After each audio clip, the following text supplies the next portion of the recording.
It's time to zoom in on the capital that pulses with the rhythm of India's growth story.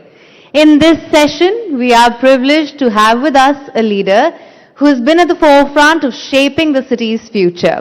With her leadership, Delhi has seen transformative strides in governance, infrastructure, and citizen-centric initiatives. From navigating the complexities of urban governance to driving progress on the ground, she brings a wealth of experience and insight to the table. Ladies and gentlemen, please welcome Srimati Rekha Gupta, Honorable Chief Minister of Delhi, for a session on building a better capital, governance and accountability in conversation with Rubika Liaquat.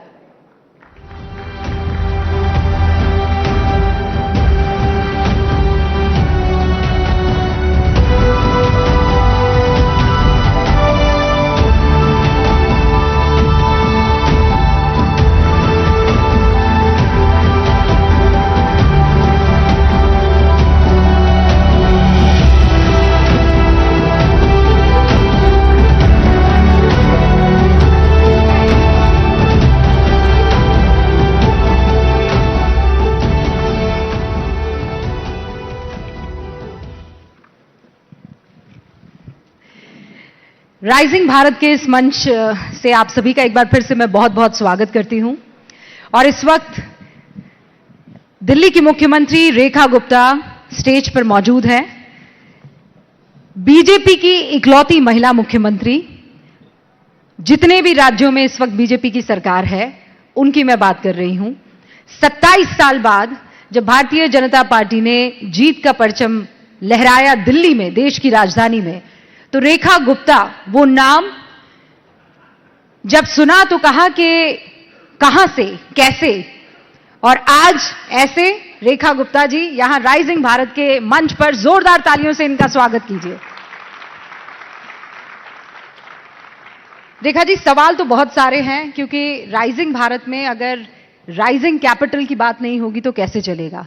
लेकिन उससे पहले जो सबसे बड़ा मुद्दा है वो तो ये है कि अरविंद केजरीवाल को जब डिस्चार्ज कर दिया जाता है तो पहला सवाल जहन में यही आता है कि दिल्ली की सत्ता पर रेखा गुप्ता और उनकी पार्टी इसीलिए काबिज हुए थे कि उन्होंने कहा कि ये भ्रष्टाचारी है, लेकिन कोर्ट ने कहा कि नहीं, ऐसे कोई सबूत नहीं मिलते।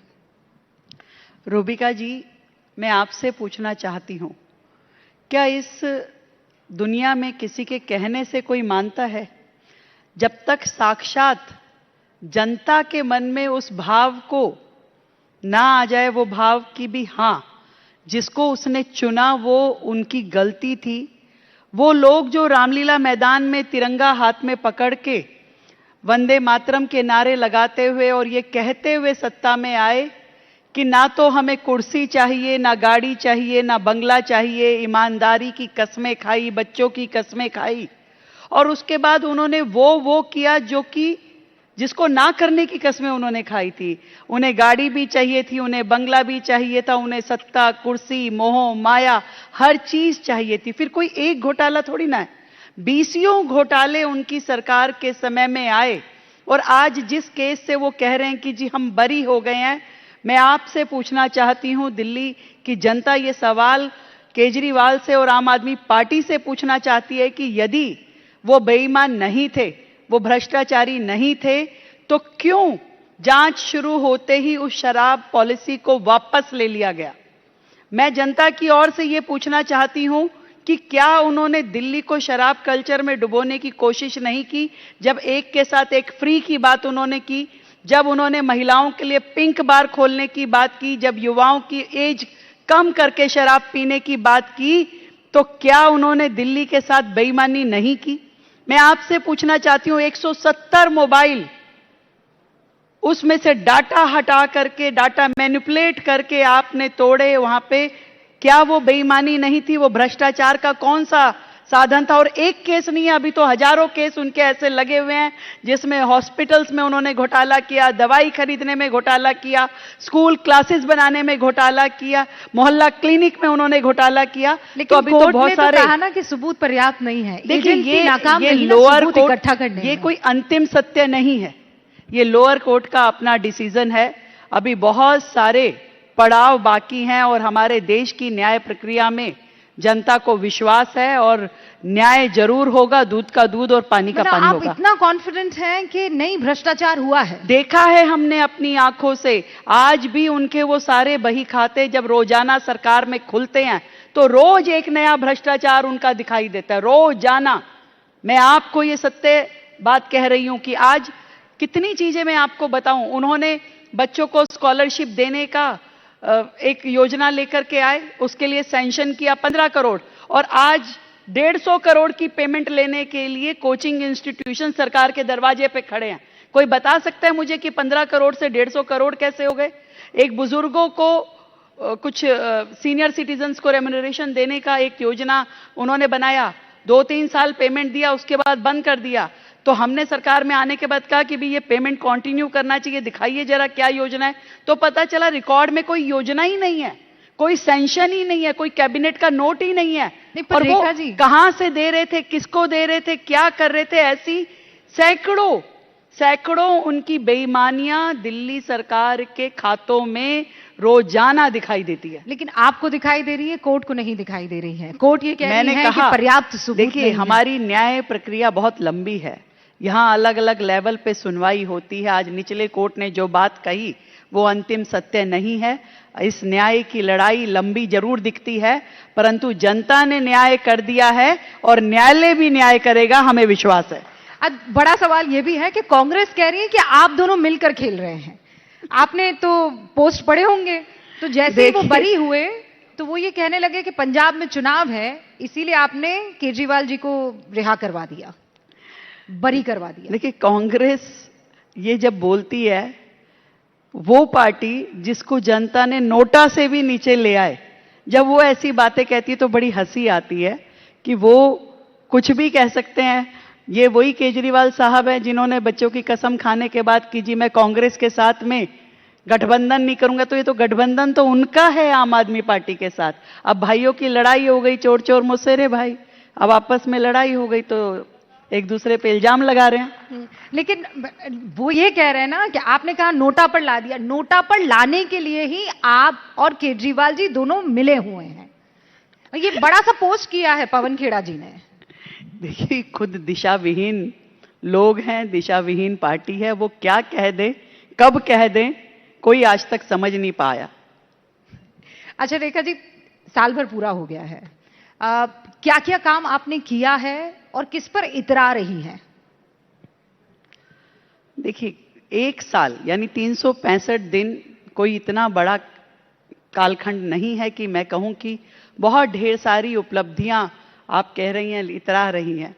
पर मैं एक चीज पे जरूर अपने आप में संतुष्टि महसूस करती हूं कि पूरी शिद्दत के साथ, पूरी मेहनत के साथ इन 365 दिनों में दिल्ली सरकार ने, उनकी मुख्यमंत्री ने, पूरी टीम ने दिल्ली की जनता के लिए काम किया, जनता के बीच रह के काम किया और हर समस्या को आमने सामने से लड़ाई लड़ी है और उनको बेहतर समाधान देने की कोशिश की है। यही मेरी एकमात्र उपलब्धि है। जब आप ये बात कहती हैं तो विपक्ष के कुछ कड़े सवाल जहन में आते हैं। जैसे आम आदमी पार्टी कह रही है कि हमने जितना काम किया उस पर आप लोगों ने पानी फेर दिया, यानी बीजेपी की सरकार ने कहा आपने झूठे वादे किए, उसे पूर्ण नहीं किया। जितना उन्होंने दिल्ली को दिया, अब आप धीरे धीरे दिल्ली से वापस वो ले रही हैं। प्रदूषण के मामले में आपने बहुत बड़े बड़े वादे किए थे, आज भी आप देखिए वो प्रदूषण जस का तस है। ऐसा भी है कि बड़े बड़े मेहमान दिल्ली में आते हैं, वो कहते हैं सब हल हो सकता है, लेकिन ट्रैफिक की जो समस्या है उससे दिल्ली को निजात नहीं मिल सकती है। ऐसी बहुत सी चीजें हैं। तो राइजिंग भारत में राइजिंग दिल्ली उस लेवल पर पहुंची है क्या? रूबिका जी, मैं पूछना चाहती हूं, 11 साल वाली सरकार यदि 1 साल की सरकार से इन बातों का जवाब मांगे तो क्या ये उचित है? पर फिर भी मैं देना चाहती हूं उस 11 साल की सरकार के लोगों को जो अपने कार्यकाल में कुछ नहीं कर पाए और आज हमसे 365 दिन पूरे होने पे ये कहते हैं कि भाई ट्रैफिक कम हो, पॉल्यूशन कम हो, खत्म हो जाना चाहिए, जवाब मांगेंगे वाटर लॉगिंग का। एक एक समस्या जो दिल्ली की लीगेसी प्रॉब्लम बना करके वो लोग गए, उनकी लापरवाही, नजरअंदाजी ने दिल्ली की प्रॉब्लम को बढ़ाया, हमने उनके समाधान के लिए काम किया है। साइंटिफिक रोड मैप के साथ रोजाना एक कदम हम आगे बढ़े हैं। आपने जिन जिन समस्याओं की बात की, आपने कहा जी उनके किए पे पानी फेर दिया, उनके किए हुए भ्रष्टाचार पे पानी फेरा होगा जरूर, उनकी भ्रष्टाचार के लिए सिस्टम में जितनी लीकेजेस थी उस पे जरूर हमने पानी फेरा होगा। वो सारे रास्ते जिसके माध्यम से भ्रष्टाचार होता था उस पूरे सिस्टम को बंद करके बहुत ही ट्रांसपेरेंट सिस्टम हमने डिजिटलाइज किया। पूरी सरकार को, हर विभाग को, सारी फाइलों को आज की डेट में दिल्ली सरकार में हर फाइल ई फाइल के माध्यम से जाती है। आज हर काम डिजिटलाइज हो चुका है, हॉस्पिटल से लेकर के स्कूल एडमिनिस्ट्रेशन तक। आज हर चीज की जवाबदेही, अकाउंटेबिलिटी तय है। तो कोई भी चीज ऐसी हो नहीं सकती कि जिसके माध्यम से जनता का पैसा किसी भी करप्शन में जाए, पहली बात। फिर आपने अलग अलग समस्याओं की बात की, आपने कहा ट्रैफिक जैम। क्या पोल्यूशन मुक्त दिल्ली कभी होगी? डेफिनेटली होगी, जरूर होगी। हर साल दिल्ली को बेहतर हवा, बेहतर पर्यावरण दिखाई देगा। ये हमारी सरकार का दिल्ली की जनता के साथ पूर्ण वादा है। और इस एक साल में हमने जो जो पॉल्यूशन के निमित्त किया है, मैं वो भी जरूर बताना चाहूंगी। पॉल्यूशन को हमने केवल एक मौसम और एक सेगमेंट मान के काम नहीं किया। पॉल्यूशन को एज ए होल, एक पर्यावरण की दृष्टि से क्या क्या इसमें बेहतर होना चाहिए, उसमें हर विषय पे, हर सेगमेंट पे हमने काम किया। चाहे वो धूल हो, चाहे धुआं हो। जहां तक धुएं की बात मैं करती हूं, तो जो वेहिकुलर एमिशन है उस पे बेहद संजीदा तरीके से सरकार ने कदम उठाए। हमने दिल्ली में नो पीयूसी, नो फ्यूल लागू किया। दिल्ली में अब तक की सबसे बड़ी इलेक्ट्रिक बसों की फ्लीट हमने ला करके दी, जो पूरे देश के हर राज्य से, बड़े बड़े राज्यों से भी ज्यादा बड़ी दिल्ली की इलेक्ट्रिक फ्लीट है। आज 4000 बसें दिल्ली में हमारे पास इलेक्ट्रिक है। और हमारा मिशन है कि 100% क्लीन फ्यूल हम व्हीकल दिल्ली को दें, पूरा ट्रांसपोर्टेशन का मोड हम बदल दें। यहां तक कि लोगों के प्राइवेट व्हीकल्स के लिए भी हम ईवी पॉलिसी लेकर के आ रहे हैं, जिसमें हम लोगों को मोटिवेट भी करेंगे, सब्सिडीज भी देंगे। लोग ज्यादा से ज्यादा पब्लिक ट्रांसपोर्ट पे जाएं, ज्यादा से ज्यादा ईवी व्हीकल्स को वो लोग लें।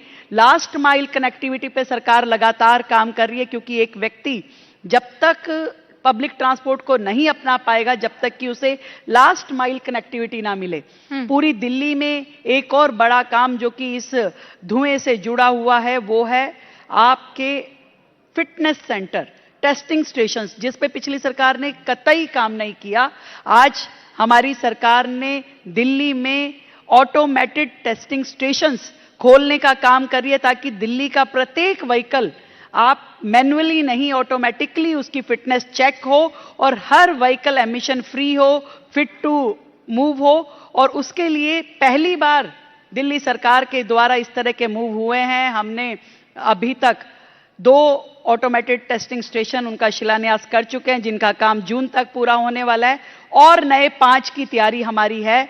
और इसके अलावा पूरी दिल्ली में वृक्षारोपण से लेकर के मशीनों के द्वारा सफाई, नए लीटर पिकर लेने की व्यवस्था, इन सारे कामों को बहुत ही प्लान्ड तरीके से कि कब तक क्या काम पूरा होना चाहिए, किस तरीके से पॉल्यूशन को कम होना है। पहली बार दिल्ली में रिज एरिया जो है उसमें हमने 4200 हेक्टेयर रिज एरिया को फॉरेस्ट नोटिफाई किया, जो आज तक किसी सरकार ने नहीं किया। 35 लाख नए पेड़ हमने 4 साल के अंदर लगाने का प्लान किया, और वो भी ऐसे पेड़ जो इंडिजीनियस प्लांट हैं, जो कि सच में ऑक्सीजन गिवर हैं। एक ग्रीन कवर शहर का बढ़े, उसके लिए हमने काम किया।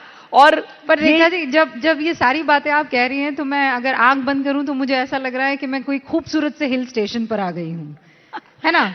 लेकिन सच्चाई ये है कि वो ऐसी, जब दिल्ली में आप जाते हैं तो ऋषि सुनक को ये कहना पड़ता है कि यहाँ पे कुछ समस्याएं ऐसी हैं जो कभी खत्म नहीं हो सकती। For example traffic. हो सकती हैं, खत्म हो सकती हैं, जब सरकार और पब्लिक एक दिशा में चलें।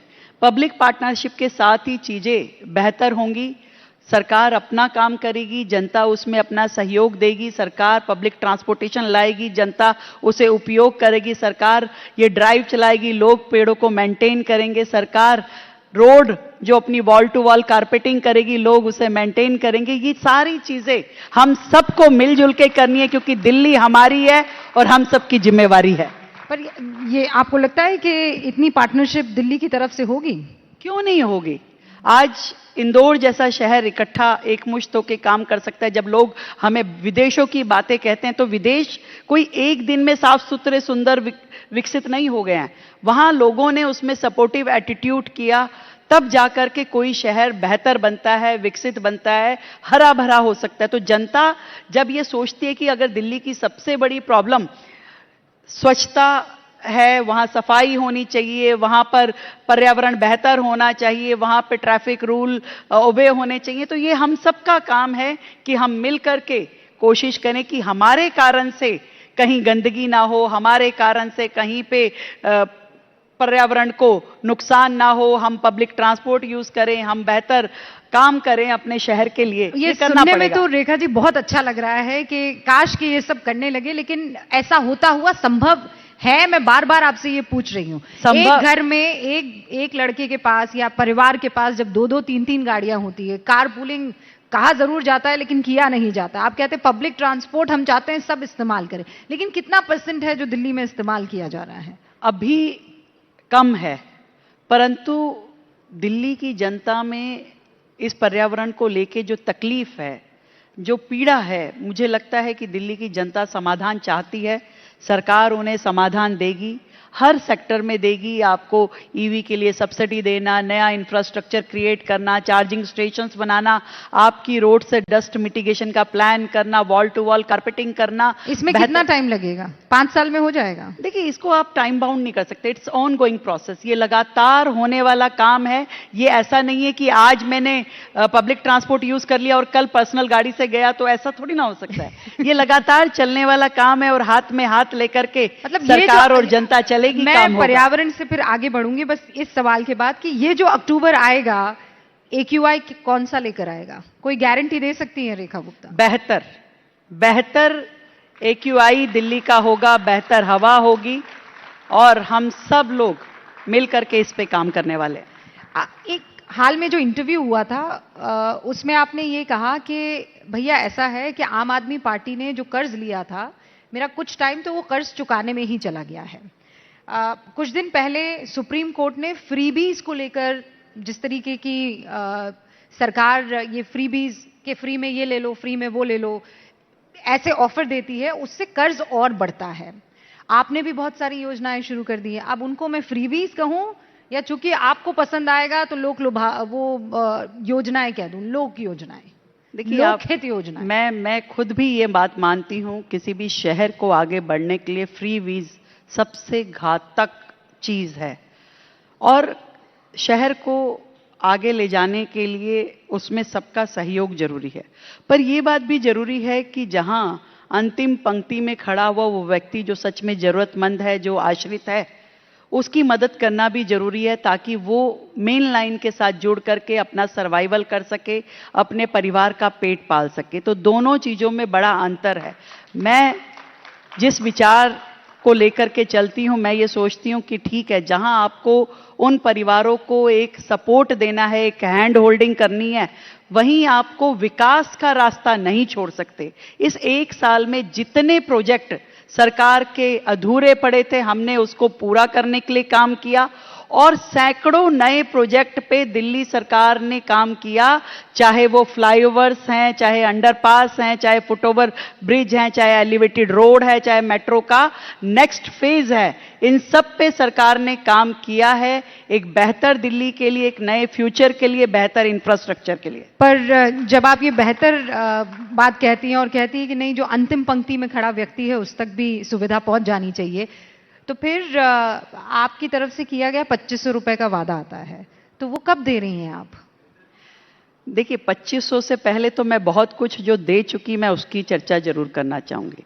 आज दिल्ली शहर देश की राजधानी, जहां हजारों लोग रोजाना आते हैं काम के, रोजगार के लिए, कोई इलाज के लिए आता है, कोई पढ़ाई के लिए आता है। आज दिल्ली में हमने जो अटल कैंटीन शुरू करी, जिसमें मात्र 5 रुपए में व्यक्ति को भरपेट खाना मिलता है, वो इस विजन के साथ कि मेरे इस शहर में कोई भूखा ना सोए, इस पे दिल्ली सरकार ने काम पर किया। रेखा जी, वो तो शीला दीक्षित जी ने भी किया था। कहाँ किया, आप बताइए ना, कहाँ है कोई उनके टाइम की शुरू की हुई ऐसी कैंटीन, ऐसी कोई रसोई कुछ है दिल्ली में क्या? हाँ, वो थाली दिया करती थी ना वो। आप पता नहीं, आप लोग बताएं कोई थाली थी, वो चली, पहुंची, किसी के तक आई? तो आज जो चल रहा है वो एक एवरलास्टिंग काम है, जिसको दिल्ली की जनता रोजाना 1 लाख लोगों को भोजन करवाने का दिल्ली सरकार का संकल्प है, जिस पे हम लोग चल रहे हैं। चूंकि आप भोजन करवा रही हैं तो अब 2500 रुपए नहीं अभी लेंगी। आ रही हूं मैं आपकी बात पे भी। हाँ। हमने कहा था कि होली और दिवाली सिलेंडर देंगे। इस होली हम दिल्ली की अपनी बहनों को सिलेंडर देने जा रहे हैं। ये एक बड़ी जो बात थी। और इसी तरीके से दिल्ली में जो हमने आयुष्मान योजना कहा था, नहीं रुकिए ना रेखा जी, नहीं रुकिए, पहले आप चूंकि थाली दे रही हैं तो 2500 नहीं देंगी आप। अभी आया रही हूं मैं। सिलेंडर दे रही हैं तो 2500 नहीं देंगी आप। नहीं, आप ऐसे कैसे क्यों कर रही हैं, जैसे कि आम आदमी पार्टी का कोई कार्यकर्ता आपके अंदर से बोल रहा है। अब थमी है, अब सुनिए, मैं आ रही हूँ। मैं तो जनता की तरफ से सवाल पूछ रही हूँ। हाँ, मैं नहीं, अभी जनता जो चाहती है, कार्यकर्ता हूँ, आम आदमी पार्टी का नहीं। मैं ये कहना चाहती हूँ, मैं आम आदमी का मैं ये कहना चाहती हूँ, मैंने दिल्ली की जनता की जरूरतों को समझते हुए एक प्रायोरिटी लिस्ट तय की है, जिसमें मुझे ये लगता है कि पहले दिल्ली की जनता को पानी की पाइपलाइंस की जरूरत है, हर घर तक पानी की जरूरत है, बेहतर सीवर लाइनों की जरूरत है, हर बच्चे को यहां पर जो स्कूल की कमी है उसको पूरा करना चाहता है, ये जो अधूरे हॉस्पिटल है इसको पूरा मुझे करना है, जो ये मेट्रो का फेज था जिसमें पिछली सरकार अपनी देनदारियां मेरे लिए छोड़ के गई थी, मैंने वो सारी देनदारियां क्लियर करने का फैसला किया। उसमें से 3000 करोड़ मैंने पिछले अकाउंट के दिए और 5000 करोड़ मैंने अगली कॉरिडोर के लिए पे किया है। मेरी दिल्ली की जनता कहती है कि पहले ये सब हमें दो और उसके बाद 2500 भी मैडम देना चाहेगी तो जरूर देगी, और मैं वायदा करती हूं कि मेरी दिल्ली की बहनों को 2500 रुपए भी मिलेंगे। मतलब सोचिए, 2500 रुपए नहीं मिले हैं तब भी रेखा गुप्ता जिंदाबाद, क्योंकि उन्हें विकास मिल रहा है। विकास के साथ में जो हमने कहा वो सब दिया जा रहा है, इसलिए दिल्ली की जनता का विश्वास हम पे है और उस विश्वास को कायम रखना मेरी प्रतिबद्धता है। पर ऑन अ सीरियस नोट, क्या आने वाले सालों में आप इस वादे को पूरा करेंगी या ये आपके लिए बोझ बन गया है? नहीं, क्योंकि कैश देने की बात थी, फ्रीबीज देने की बात थी, तो ऐलान तो कर दिया, लेकिन अब बोझ बन रहा है। नहीं, ऐसा नहीं मैं कह सकती। निश्चित रूप में दिल्ली की बहनों को मजबूत करना, उनको फाइनेंशियल असिस्टेंस करना मेरी इच्छा है और मैं उसे जरूर पूरा करूंगी, और इसके लिए लगातार काम चल रहा है। क्योंकि वो एलिजिबिलिटी लिस्ट, क्योंकि आज दिल्ली में जिस वर्ग को हम मदद पहुंचाना चाहते हैं उसकी एक सूची तैयार होनी जरूरी है। और ये योजना ये नहीं है कि वन टाइम योजना है, ये योजना लगातार चलने वाली, हर महीने आपको काम देना है, हर महीने आपको उनको फाइनेंशियल असिस्टेंस पहुंचानी है। तो उसके लिए एक बहुत ही अच्छा मेथड, जिसके माध्यम से लगातार एक बार मदद शुरू हो तो वो चलती रहे, वो जरूरी है। हम एक पोर्टल के माध्यम से ऑनलाइन इस सारी प्रक्रिया को करेंगे ताकि कोई भी इसमें लीकेज ना रहे और कोई भी पात्र बहन उसमें छूटे ना, ये मेरी इच्छा है। अब मैं यमुना की सफाई की तरफ आ रही हूं, क्योंकि 2500 को लेकर बहुत सवाल हुए और उसका जवाब आपने यहां पर दिया है। कई लोग इससे इत्तेफाक रख सकते हैं, कई नहीं भी रख सकते हैं, लेकिन क्या सच में ये जो पैसों को देने का ऐलान होता है अलग अलग सरकारों की तरफ से, ये आखिरी सवाल और फिर मैं आगे पहुंचूंगी, ये जीत का फॉर्मूला बन गया है और उसके बाद इसके क्रियान्वयन पे देरी हो तो होती रहे? देखिए, जनता बहुत समझदार है, वो जानती है कि विकास का रास्ता किस पार्टी के माध्यम से स्वरूप लेने वाला है, और हर राज्य को विकास चाहिए, शिक्षा चाहिए, हेल्थ चाहिए। कोई भी राज्य केवल और केवल फ्री बीज के लालच में सरकारें नहीं बना सकता और ना बनाना चाहता। इसलिए आपकी परफॉर्मेंस बहुत इंपॉर्टेंट है। और दिल्ली में जो विकास के काम इस समय चल रहे हैं और जितनी दिल्ली की समस्याएं थी, अब उनके ऊपर जिस तरीके से ट्रिपल इंजन की सरकार के माध्यम से काम हो रहा है, मुझे लगता है दिल्ली की जनता संतुष्ट है। उनकी आंखों में, उनकी निगाहों में जो आशाएं मुझे दिखती हैं, वो ये कहती हैं कि आप काम करते रहिए, हम आपके साथ हैं। ये जो ट्रिपल इंजन की सरकार है रेखा जी, ये आपके लिए बहुत प्रेशर क्रिएट करती है, क्योंकि भाई पहले की सरकारों के साथ तो ये होता था कि काम नहीं होता है तो आप केंद्र के ऊपर जिम्मेदारी दे सकते हैं, या अगर कोई और छोटा काम नहीं होता है तो आप लोकल बॉडीज पर आरोप थोप सकते हैं। लेकिन आपके साथ तो ऐसा नहीं है। लेफ्ट में भी आपकी सरकार, राइट में भी आपकी सरकार और सेंटर में आप बैठी हुई हैं। तो ये ट्रिपल इंजन की सरकार प्रेशर आपके कंधों पर डाल रही है कि नहीं डाल रही है? मैं ये मानती हूं कि दिल्ली में तीनों लेवल्स पे एक गवर्नमेंट का होना इस समय का सबसे सौभाग्यशाली क्षण है, सबसे लकीएस्ट टाइम है। क्योंकि इस समय किसी भी प्रकार के आरोप प्रत्यारोप करने का कोई मौका किसी के पास नहीं है, पहली बात। और दूसरी बात, कोई क्रेडिट की लड़ाई नहीं है। आज जब मैं काम करती हूं तो इक्वली सेंट्रल गवर्नमेंट की मैं हेल्प लेती हूं, एनसीआर स्टेट्स की मैं हेल्प लेती हूं, मैं अपनी लोकल बॉडीज के ऊपर पूरा काम का प्रेशर रख के उनसे काम लेती हूं। तो कहीं से कहीं तक जनता के बीच में कोई भी जाता है तो वो काम की जिम्मेवारी उठाता है। उस काम को करने के लिए सांसद, विधायक, पार्षद तीनों मिलकर ताकत लगाते हैं और इसीलिए दिल्ली के कामों को स्पीड मिल पा रही है। तो मैं इसे लायबिलिटी नहीं मानती, मैं इसे प्रेशर नहीं मानती, मैं इसे दिल्ली के लिए एक बहुत ही अच्छा मौका मानती हूं कि इस समय जितनी मेहनत हो सके करनी चाहिए ताकि दिल्ली विकास की ओर आगे बढ़े। यमुना सफाई की ओर कब बढ़ेगी? बढ़ चुकी है यमुना जी सफाई की ओर, क्योंकि इससे पहले की सरकारों ने कभी उस विषय के महत्व को समझा नहीं था, ना ही उस पे काम किया था। पर हमारी सरकार जो 1 साल पहले बनी, हमने आने के बाद बहुत ही साइंटिफिकली क्या रोड मैप होना चाहिए यमुना सफाई का, उस पे काम किया।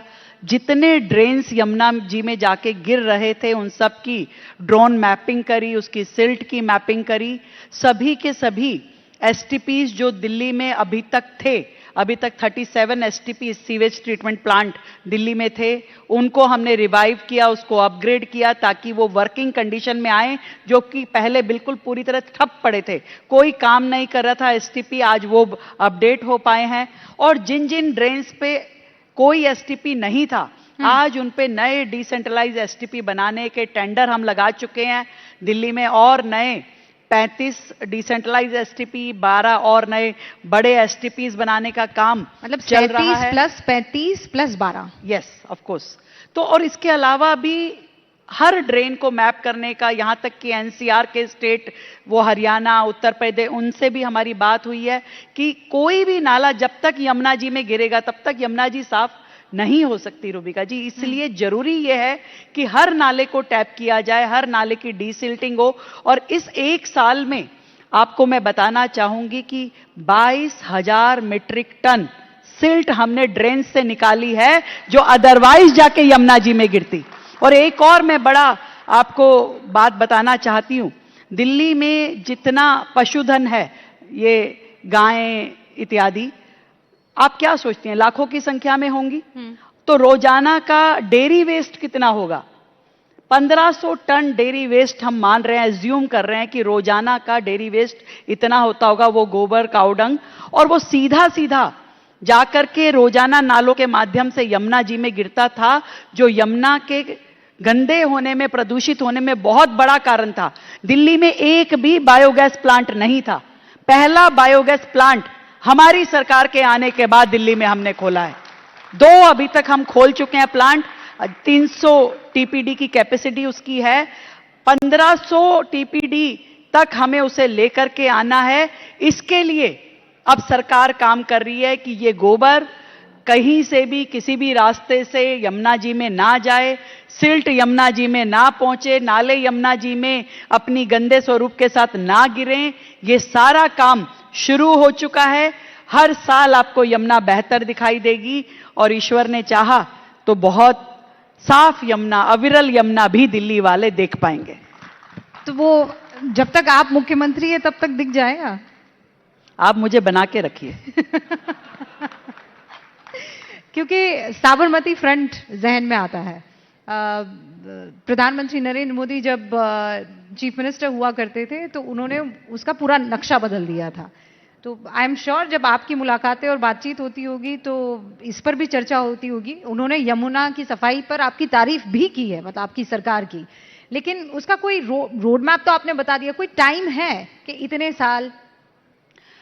यमुना की सफाई का रोड मैप मैंने आपको बताया है, और यमुना टाइम पे सीरियसनेस जो है वो केंद्र की, दिल्ली की, सभी की है, नगर निगम की, लगातार उस पे काम चल रहा है। और जिस टाइमलाइन की आप बात कर रही हैं वो टाइमलाइन में यमुना जी को नहीं बांधा जा सकता। यदि आज जो एसटीपी बनना शुरू हुआ है उसे 2 साल बनने में लगते हैं, वो वर्किंग कंडीशन में 2.5 साल बाद आता है, और ऐसे हर नाले को टैप करने का जो काम शुरू हुआ है इसमें समय जरूर लगेगा। तो मतलब 2.5 साल बाद मैं क्रूज पर आपका इंटरव्यू ले सकती हूँ यमुना? क्रूज पे तो आप पहले ही ले लेना, वैसे वो क्रूज नहीं है, यमुना सफारी है। वो आप पहले भी ले सकती हैं, उसे तो हम पहले ही चला देंगे। परंतु यमुना के अविरल रूप की यदि मैं बात करूं तो उसमें समय जरूर लगेगा, परंतु सरकार की नीयत और नीतियां बिल्कुल स्पष्ट है, काम दिखाई देने शुरू हो जाएगा और आप सबको संतुष्टि होगी कि हम सही दिशा में आगे बढ़ रहे हैं। आप गजेंद्र सिंह शेखावत जी हमारे बीच पधार चुके हैं, जोरदार तालियों से उनका भी स्वागत कीजिए। कांग्रेस के आईवाईसी के कार्यकर्ता आए थे जिन्होंने शर्टलेस प्रदर्शन किया था। प्रधानमंत्री जब राइजिंग भारत के मंच पर आए तो उन्होंने ये कहा कि कांग्रेस अपने कपड़े फाड़ती रहे, भारत जो है वो आगे का रास्ता तय करता रहेगा। ये सवाल जो इस वक्त मैं आपसे पूछ रही हूं वो शीर्ष नेतृत्व को लेकर है। आपने पिछले इंटरव्यू में मुझे ये कहा था कि एक पार्टी कैसे काम करती है वो शीर्ष नेतृत्व से तय होता है, लेकिन राहुल गांधी के मसले पर यह कहा जा रहा है कि उनको शायद ये जानकारी ही नहीं थी कि ये लड़के यहां पर आ जाएंगे, कार्यकर्ता इस तरीके का हुड़दंग मचा देंगे, लेकिन आज भी वो अपने शेरों के साथ खड़े हैं। देखिए, आपने अपनी बात में ही जवाब दे दिया। जो व्यक्ति ऐसा घटिया निर्लज काम करके आए उनको आप बब्बर शेर कह रहे हैं, तो आप बताइए कि इससे क्या उनकी नीयत झलकती नहीं है? मैं आपसे पूछना चाहती हूं कि ऐसा दिशा विहीन नेतृत्व किस काम का है जो देश की गरिमा को खराब करना चाहता है, जो संवैधानिक व्यवस्थाओं को, संवैधानिक संस्थाओं को बदनाम करना चाहता है, जो देश के बाहर जाकर भी देश के लिए बुरा बोलता है और देश के अंदर रहकर भी हमारी सेनाओं पर भी उंगली उठा दे। ऐसे लोगों को क्या कहा जाना चाहिए वो मैं नहीं, भारत की जनता तय करेगी। लेकिन भारी विपक्ष कौन है, केजरीवाल या राहुल गांधी? अब मैं कुछ बोलूंगी तो आप कहोगे बोल रही है। दोनों एक दूसरे के भाई हैं, मोसेरे भाई। केवल मोसेरे भाई? अब आगे का सेंटेंस आप पूरा कर लीजिए। नहीं, मैं नहीं करूंगी। बहुत बहुत शुक्रिया हमारे साथ जुड़ने के लिए रेखा जी। रेखा गुप्ता यहां पर बेबाकी से सारे प्रश्नों का जवाब देती हुई आपको नजर आ रही थी। Thank you so much Rekha ji.